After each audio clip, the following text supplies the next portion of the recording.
Te damos la bienvenida a un episodio más de la Biblia a la Vida y recordamos, Patricia, que estamos transitando por el libro de Santiago. Yo te animo a que tú comiences desde el capítulo 1. No sé si este es el primer episodio que tú ves, pero ya van varios. Te animo a que si no has leído la carta de Santiago, vayas caminando con nosotras en este trayecto leyendo esa carta tan cortica, porque tampoco es... Claro. Tú la puedes leer en 10 minutos, yo creo, 15. Quizá un poco más. Quizá un poquito más. Un poquito más. Depende. Pero el asunto es que te la puedes leer entera. La puedes leer en un día. Así que te animamos a que sigas viendo los episodios, pero sobre todo que sigas leyendo la Biblia, de donde estamos sacando todos estos principios, esta carta tan práctica que es la carta de Santiago. Así que te damos la bienvenida y hoy tenemos un nuevo tema sacado de la carta a Santiago. Claro, tú sabes, Charvela, que desde hace ya un buen tiempo, hace varios años, mi esposo comenzó a traer plantas a mi casa, ¿verdad? Yo no tengo ningún tipo de... A mí me gustan las plantas, me gustan cómo se ven muy bonitas, pero yo no tengo habilidades para cuidar las plantas en mi casa. Somos dos. Las artificiales, si me descuido, se me mueren. Las artificiales se me mueren también. Es grave tu caso. Pero es grave en mi caso, sí. Estoy de estudio. Sí. Pero no es el caso de Jairo, de mi esposo. Gracias a Él Dios le por encantan Jairo. las plantas y él cuida todas las plantas que hay en mi casa, las cuida él. Y una vez llevamos a mi casa una planta frutal. La única que tenemos por el momento es una que tiene un nombre muy peculiar. Yo nunca la había conocido, que se llama calamondín. Calamondín. Y es una plantita que cuando tú la ves y tú ves el fruto, parecen mandarinas. Oh. Y hay de diferentes tamaños dependiendo de donde tú la tengas sembrada. Nosotros tenemos una versión pequeña, pero la frutita cuando tú la ves y cuando está madura parece una mandarina y tú la tomas y tú piensas que te vas a comer una mandarina. Hasta se pela de la misma manera. Oh, wow. Pero ¿qué pasa? Yo como mandarina, a mí me gusta la mandarina. Entonces, la primera vez que este árbol llegó a mi casa y que comenzamos a probar la fruta, yo me animé a probarlo porque esto parecía mandarina y yo dije, bueno, esto me va a saber igual. Sí. Cuando yo la probé, casi me muero de lo agria, casi me da una cosa de lo agria que es. Ay, ay. Yo solo comí una, ese día jamás he vuelto a comer ¿Tan nada mala era? de ese Wow. fruto, es agria. Agria. A mis hijos les fascina, ellos se la comen, me les gustan las cosas así como bien ácidas, cítricas, Ok. todo eso. El asunto es que yo fui engañada por mis propias percepciones, porque al verla yo entendía que esto parecía como un árbol de mandarina, pero no fue hasta probar el fruto de esta planta que yo me di cuenta de lo que verdaderamente esta planta era, este árbol era, porque su fruto me permitió ver la diferencia de que no estaba hablando de un árbol de mandarina, sino de uno de calamondín. Y en el día de hoy nosotros queremos justamente traer este tema a través de la carta de Santiago. Y ya hemos venido haciendo como un recorrido a través de diferentes temas de Santiago. Y hoy vamos a detenernos a ver el capítulo 2, los versos del 14 al 20. Y vamos a ver justamente este tema de la fe y las obras, este tema de la fe y los frutos. Y yo quiero que leamos ahora el versículo número 14 del capítulo 2 de Santiago. Dice de la siguiente manera: ¿de qué sirve, hermanos míos, si alguien dice que tiene fe pero no tiene obras? ¿Acaso puede esa fe salvarlo? Cuando nosotros leemos este versículo, Charvela, y como que conocemos el resto de la Biblia, este pasaje para muchos ha sido como un poco controversial. Y cuando tú vienes estudiando las cartas de Pablo, que por ejemplo, oye lo que dice Pablo en Gálatas 2:16, dice, sin embargo, sabiendo que el hombre no es justificado por las obras de la ley, sino mediante la fe en Cristo Jesús, también nosotros hemos creído en Cristo Jesús para que seamos justificados por la fe en Cristo y no por las obras de la ley, puesto que por las obras de la ley nadie será justificado. Y algunos han tomado este pasaje de Gálatas y este pasaje de Santiago y dice, pero espérate, porque Pablo dice que nadie es justificado por las obras. Entonces, ¿qué es lo que Santiago está diciendo aquí? Porque las obras no me van a justificar. Santiago me está apuntando a que las obras me justifican, a que mis obras son las que me salvan. Entonces, justamente de eso estaremos hablando ahora en este episodio. Sí, Patricia, y mira, no hay dicha contradicción. Obviamente siempre hay personas que tienen estas inquietudes, pero la misma palabra interpreta la palabra y un versículo oscuro se interpreta con otros versículos, a la luz de otros versículos que están más claros. No hay dicha contradicción y un versículo adicional que quisiera mencionar, que lo escribe el mismo apóstol Pablo, está en Efesios 2, en el verso 10, dice, porque somos, mira lo que él dice, somos hechura suya, creados en Cristo Jesús para hacer buenas obras, las cuales Dios preparó de antemano para que anduviésemos en ella. El mismo Pablo está diciendo que parte de nuestra actividad de la fe es hacer obras. Obviamente, ninguna de estas obras producen salvación. Eso está claro a lo largo de la Biblia. No somos salvos por gracia, no por obras, dice claramente la palabra, pero sí tenemos que admitir que nuestras obras están hablando de nuestra fe. Es un reflejo de lo que nosotros hemos creído. Por ejemplo, un árbol de manzanas no puede tener piñas. Un árbol de manzanas da manzanas.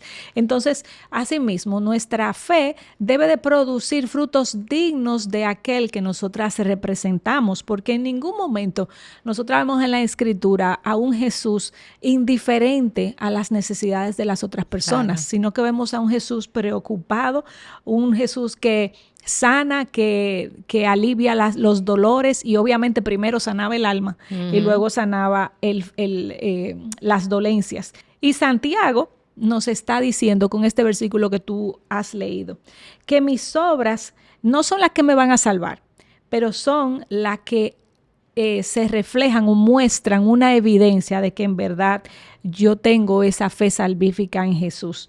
La fe verdadera da frutos, porque las obras que yo hago no son para salvación, sino para honrar, Patricia, a aquel que me salvó, que es digno de mi adoración. Y este tema es como tan interesante porque al final es el fruto del árbol que está ahí, ¿verdad? Exacto. O sea, es como, esto es lo que este árbol va a dar, ese es el fruto que viene acorde a la naturaleza de este árbol. Exacto. Y eso es lo que nosotros vamos a ver ahí, y a eso justamente es a lo que Santiago está apuntando.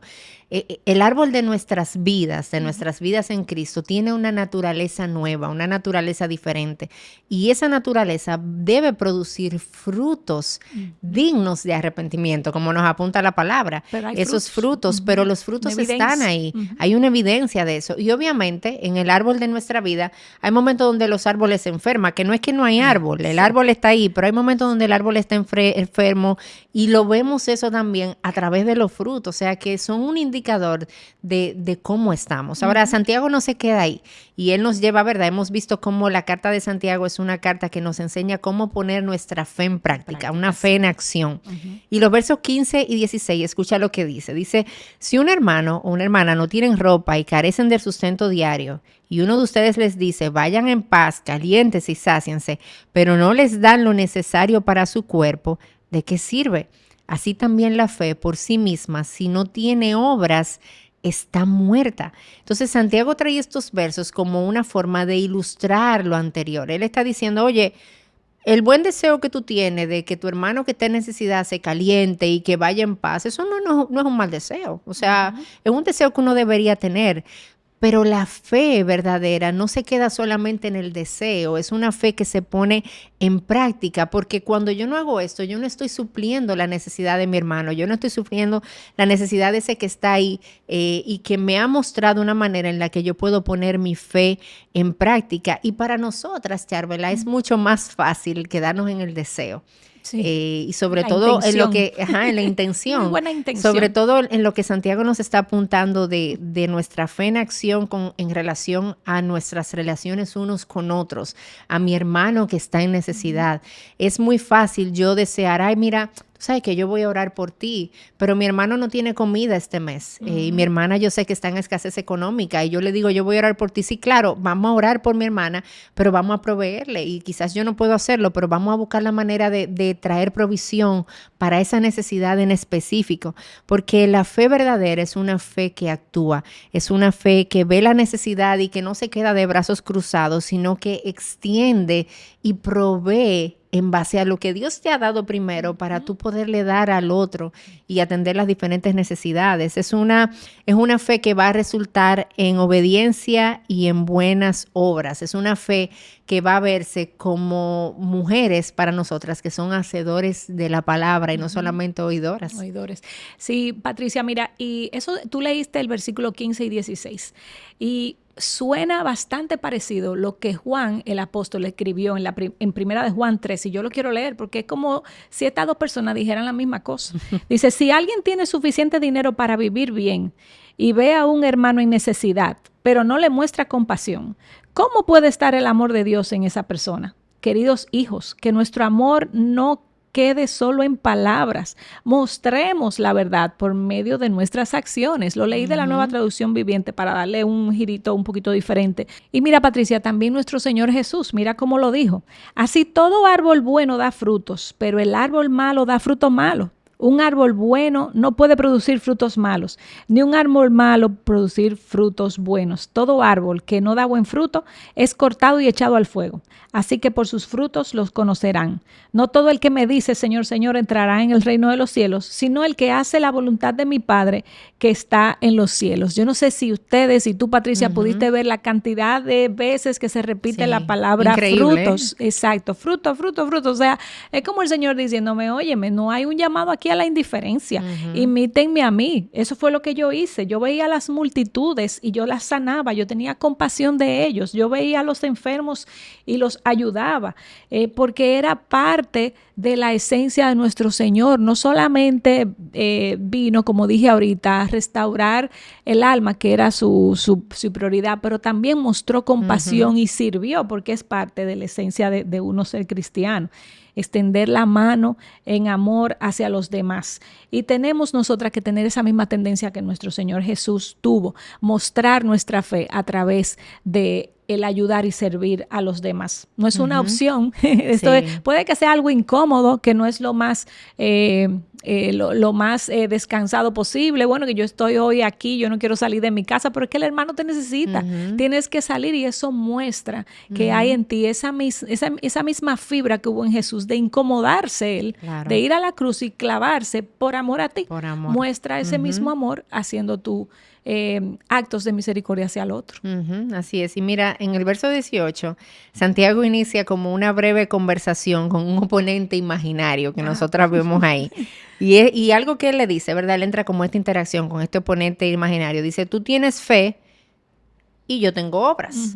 Entonces le dice Santiago, o sea, en otras palabras, él está diciendo como que algunos tienen fe y otros tienen obras, y ambas son necesarias. Y Santiago dice, muéstrame tu fe sin las obras y yo te mostraré mi fe por mis obras. Y eso es lo que Santiago está presentando aquí. O sea, yo te voy a mostrar mi fe, pero yo te la voy a mostrar por las obras. Tú me vas a mostrar una fe sin obras, yo a través de mis obras te voy a mostrar la calidad de mi fe. Y lo que nosotros encontramos aquí en Santiago es como un reto que él está poniendo ahí, y él está, en esta conversación imaginaria, él está introduciendo un punto importante aquí también, porque él luego dice, ¿tú crees que Dios es uno? Tú haces bien. También los demonios creen y tiemblan. Entonces Santiago viene y me está hablando de que él va a mostrar su fe por sus obras, y entonces ahora me habla de que si tú crees que Dios es uno, también los demonios creen. Y tú dices, pero ¿qué es esto que Santiago está haciendo? No me está hablando de los frutos, no me está hablando de las obras, ahora me está hablando de demonios, que si yo creo que Dios es uno. Y Santiago está haciendo una ilustración aquí que es muy válida, porque a veces nosotros creemos que los frutos de nuestra vida de fe son mucho conocimiento sobre Dios. Y a veces tenemos esta idea tan equivocada de que porque yo sé muchas cosas sobre Dios, yo estoy dando frutos. Y mi conocimiento jamás ha sido en la palabra la medida de frutos. Así es. Nunca. Porque yo puedo tener mucho conocimiento sobre Dios y cero vida de obediencia. Hay gente que yo conozco que sabe más versículos que yo de memoria. Yo puedo saber mucho de la palabra y conocer sobre Dios y no conocer a Dios íntimamente, no tener una relación íntima con Jesús, y a la vez entonces no amarle, y como no le amo no voy a responder en una vida de obediencia. Entonces Santiago está está diciendo aquí, no te confundas, la prueba de tu fe, las evidencias de tu fe no son que tú sepas mucho sobre Dios. Y Él no está invalidando el conocimiento, porque yo necesito el conocimiento, claro que sí, pero hay un tipo de conocimiento que está ahí solamente para inflar mi cabeza, pero hay otro tipo de conocimiento que no es un conocimiento sobre Dios, sino un genuino conocer a Dios y tener una relación con Él que va a terminar produciendo frutos en mi vida, porque es un tipo de conocimiento que sí me transforma. Entonces Santiago dice, si tú lo único que tú haces es que tú crees que Dios es uno, adivina qué, los demonios también, o sea, llegaste a nivel demonio. Felicidades, aquí está tu certificado. Ay, yo no quiero eso. Has alcanzado este nivel. Pero no es eso de lo que estamos detrás. No es de tener mucha información sobre Dios, es conocerle íntimamente. Y ese conocer íntimamente y ese caminar con Cristo va a producir frutos en mi vida. Así es. Y mira, Patricia, hablando de los frutos y de los árboles, tenemos que examinar el árbol de nuestra vida, porque a veces, oye, me regalaron un aguacate el otro día, te cuento. Fíjate, yo tenía uno y se murió. El aguacate, una mata de aguacate. Una planta de aguacate. Hay cosas que yo no entiendo. Tú. Hay cosas que no entiendo. ¿Por qué, Patricia, tienen...? Bueno, nada, Dios sabe. Dios soberano. El resto de mi familia come aguacate. Ah, ya, ok, eso explica. Ok, pero mira, me regalaron el otro día un aguacate que se veía muy lindo por fuera, pero cuando lo abrí estaba malísimo. Y yo digo, bueno, la calidad del árbol de donde ese aguacate salió hay que revisarla, porque dio un fruto que no era digno de ser llamado aguacate. Entonces, a veces no puede pasar eso a nosotras. Necesitamos chequear nuestra vida interna y ver qué tan nutridas, qué tan cerca de la fuente de agua viva nosotras estamos. Amén. Para que nuestros frutos entonces sean frutos de calidad, digno de representar a aquel que nos llamó de la tiniebla a su luz admirable. Entonces, si tú ves en tu vida que los frutos que tú estás dando son frutos muy insípidos o agrios quizás, revisa la calidad de tu árbol. Y si necesitas crecer, ve a la palabra, que ella es la fuente, y acércate a Jesús, que Él es quien nos inyecta vida. Así que te hacemos ese llamado para que tú puedas vivir una vida que dé verdaderos frutos de arrepentimiento.